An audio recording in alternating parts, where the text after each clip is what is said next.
السلام علیکم ورحمۃ اللہ وبرکاتہ۔ الحمد للہ رب العالمین وبہ نستعین، اشہد ان لا الہ الا اللہ وحدہ لا شریک لہ واشہد ان محمدا عبدہ ورسولہ۔ معزز سامعین و ناظرین، دنیا کی سب سے بڑی سچائی توحید ہے، اور دنیا میں اگر سب سے بڑی جھوٹ بات کہا جائے تو وہ شرک ہے۔ توحید کی اتنی فضیلت ہے کہ اللہ کے نبی صلی اللہ علیہ وسلم نے اس کو افضل الذکر کہا ہے۔ یہی وجہ ہے کہ اللہ کے نبی صلی اللہ علیہ وسلم کی جو مسنون دعائیں ہیں، جو آپ بعد نماز یا صبح و شام یا کسی وقت بھی آپ جو مسنون دعائیں پڑھا کرتے تھے، ان میں توحید کا اکثر ذکر آتا ہے، اسی لیے اللہ کے نبی نے اس کو افضل الذکر کہا۔ اسی لیے توحید کو سمجھنا، توحید کو اس کے تقاضے کے ساتھ سمجھنا، اس پر عمل پیرا ہونا ضروری ہے، لازمی ہے۔ ایک بندہ مومن کل قیامت کے دن بہت ساری نیکیاں لے کر کے اللہ کی بارگاہ میں حاضر ہوگا۔ اس کے پاس بہت ساری نمازیں ہوں گی،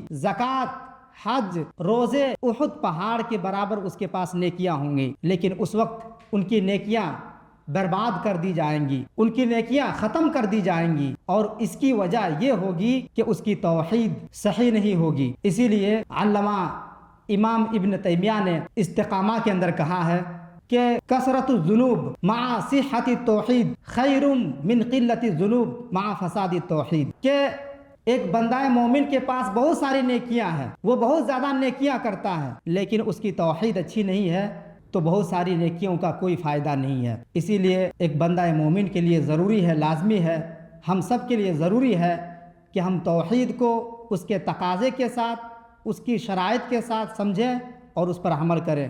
اللہ تعالی ہمیں اس کی توفیق دے۔ والسلام علیکم ورحمۃ اللہ وبرکاتہ۔